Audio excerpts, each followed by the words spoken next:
আজ আমরা নবম দশম শ্রেণীর রসায়ন বইয়ের তৃতীয় অধ্যায়ের পারমাণবিক সংখ্যা, ভর সংখ্যা ও কৌণিক ভরবেগ নির্ণয় শিখব। যেমন একবার পরীক্ষায় আসছে এবং এইগুলো প্রায় আমাদের আসে ছোট প্রশ্নে, আবার সৃজনশীলের ক নম্বরে, আবার অনেক সময় টিক চিহ্নতেও দেখা যায়।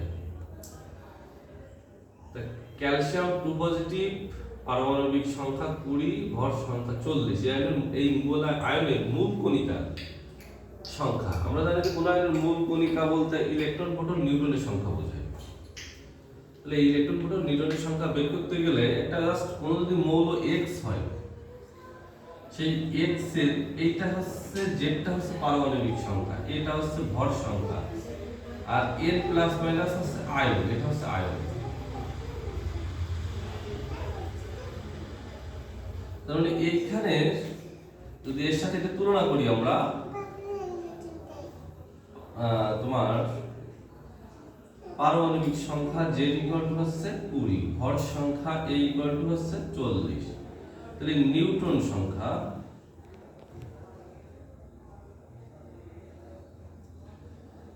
a থেকে z বাদ যাবে, তার মানে 20। এখন যদি ইলেকট্রন সংখ্যা বের করতে হয়,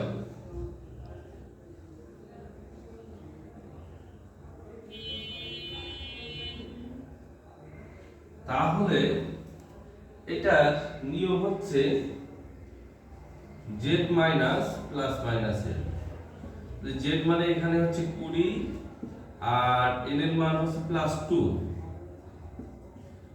তার মানে 20 বিয়োগ 2 18। এইভাবে আমরা কোন একটা আয়নের মূল কণিকা, ইলেকট্রন, প্রোটন, নিউট্রন এবং ভর সংখ্যা নির্ণয় করতে পারবো। আচ্ছা, এর পরবর্তীতে আমরা একটা মডেলের কৌণিক ভরবেগ নির্ণয় করব। তাহলে এটা তো ক্লিয়ার বোঝা গেছে যে এটা প্রোটন সংখ্যা, এটা ভর সংখ্যা, এটা আয়ন, এবং এটা থেকে এটা যোগ বিয়োগ করলে ইলেকট্রন সংখ্যা পাওয়া যায়।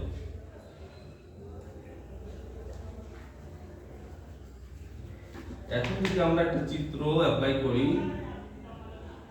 যে এইটা হচ্ছে একটা কেন্দ্র, একটা শক্তি স্তর, দুটো শক্তি স্তর,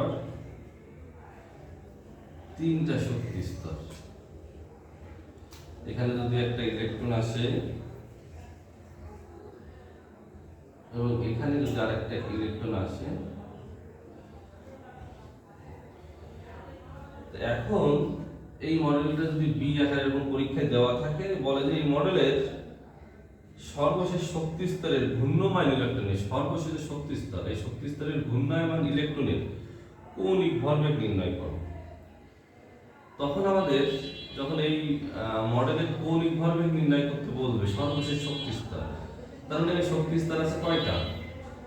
একটা, দুটো, তিনটা শক্তি স্তর আছে। তাহলে আমরা কিভাবে করি সেটা একটু দেখো। উই নো কৌণিক ভরবেগের যে সূত্রটা, এটা হচ্ছে mdr =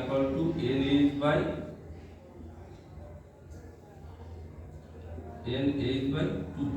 এইটা হচ্ছে তোমার প্লাঙ্ক ধ্রুবক, এটা পরীক্ষায় দেওয়া থাকে, অনেক সময় দেওয়া থাকে না। তাহলে এখানে n এর মান হচ্ছে 3, h এর মান হচ্ছে 6.626 × 10⁻⁻34 kg metre square per second. তাহলে এখন যদি আমরা মান বসাই, n এর মান হচ্ছে 3, h এর মান 6.626 10⁻⁻34 বাই 2 গুণ 3.1414। এটা যদি ক্যালকুলেশন করো তোমরা, তাহলে উত্তর আসবে 3.16 × 10⁻⁻34 metre square kg per second. তাহলে আমাদের যদি প্রধান শক্তি স্তরের সংখ্যা জানা থাকে এবং সেটা দেওয়া না থাকে, তাহলে আমাদেরকে গুণে মানটা লিখতে হবে প্রথমে। আর যদি উল্লেখ করা থাকে তাহলে আলাদা বিষয়।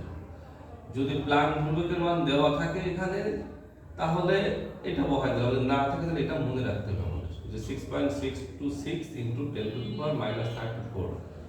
এবার এই মানটা এখানে বসালে কিন্তু কৌণিক ভরবেগ বেরিয়ে যাবে। তাহলে এইভাবে আমরা কোন একটা মডেলের কৌণিক ভরবেগ আমরা বের করতে পারবো। আচ্ছা, আচ্ছা, এরপরে আরেকটা অঙ্ক শিখি আমরা। এই কৌণিক ভর দ্বিতীয় অধ্যায় থেকে এই কৌণিক ভর বেগ প্রায় আমাদের অঙ্কে আসে, যে বের করতে বলে, কোন একটা সৃজনশীলের ভিতরে ঢোকাই দিতে পারে, আবার শর্ট প্রশ্নে আসতে পারে। এখন আমরা আরেকটা শক্তি স্তরের চিত্র আঁকি।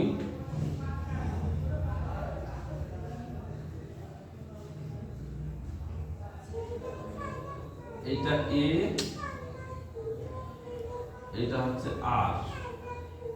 এখানে দেওয়া আছে n = 4 এবং r = 8.5 × 10⁻10 মিটার। তাহলে এখানে শক্তি স্তর, প্রধান শক্তি স্তর এবং ব্যাসার্ধ দেওয়া আছে। এটার বেগ করতে বলতেছে, এটার গতিবেগ, অঙ্কটা গতিবেগ বের করতে বলতেছে, গতিবেগ চাওয়া হচ্ছে।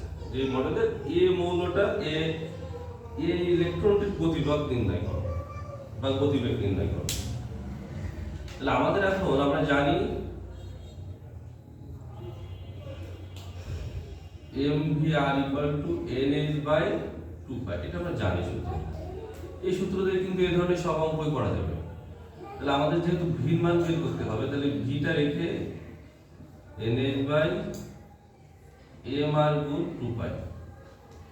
এখন n = হচ্ছে 4, h হচ্ছে প্লাঙ্ক ধ্রুবক 6.626 × 10⁻34 মিটার/সেকেন্ড kg/সেকেন্ড। আচ্ছা, এইখানে একটা ব্যাপার আছে, যেহেতু এই অঙ্ক বলতেছে এ ইলেকট্রনের গতিবেগ নির্ণয় করতে হবে। এ ইলেকট্রনের গতিবেগ, এটা খেয়াল করে দেখো, এখানে যে এ মৌলটা আছে, এ মৌলটা বলতেছি এর ইলেকট্রনের গতিপথ, তার মানে এটা ইলেকট্রন। তাহলে এখন যদি ইলেকট্রনের গতিবেগ বের করতে বলে,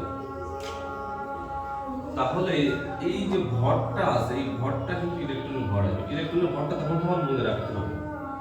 আমরা জানি ইলেকট্রনের ভর m = 9.11 × 10⁻31 kg। তাহলে প্লাঙ্ক ধ্রুবক এবং ইলেকট্রনের ভর সবসময় মাথায় রাখতে হবে আমাদের। এখন আমরা যে মান বসাই দিই, এর মান 4, h হচ্ছে 6.626 × 10⁻34, m হচ্ছে 9.11 × 10⁻31 × 3.14। তাহলে এটা যদি ক্যালকুলেশন করো, তাহলে আসবে 5.45 × 10⁻5 মিটার/সেকেন্ড। তাহলে এখানে কি কি জিনিস আমাদের খেয়াল রাখতে হবে? আমাদের বললো এ ইলেকট্রনের গতিবেগ নির্ণয় করতে, আবার প্রধান শক্তি স্তর দেওয়া আছে, ব্যাসার্ধ দেওয়া আছে। আচ্ছা, এখানে ব্যাসার্ধ r = 8.5 × 10⁻10 এটা দেওয়া আছে। তার মানে এখানে ব্যাসার্ধ কখনো আমাদের বাদ পড়ে গেছে, তো ভর বসাইছিলাম, ব্যাসার্ধ আসবে 8.5 × 10⁻10, ব্যাসার্ধ দেওয়া আছে। এখন তোমাদের যেটা মনে রাখতে হবে সেটা হচ্ছে প্লাঙ্ক ধ্রুবক প্লাস ইলেকট্রনের ভর। যেহেতু এখানে ইলেকট্রনের কথা বলেছে, ইলেকট্রনের ভরটা মনে রাখতে হবে। এইভাবে যদি বসানো যায় তাহলে বেগ নির্ণয় করা। তার মানে এই অঙ্কে কখনো বেগ বিকৃতি বলবে, কখনো কৌণিক ভর বেগ বললে এটার মান বেগ তুলে হয়ে যাবে। এটা কিন্তু একটু ঘোরানো অঙ্ক।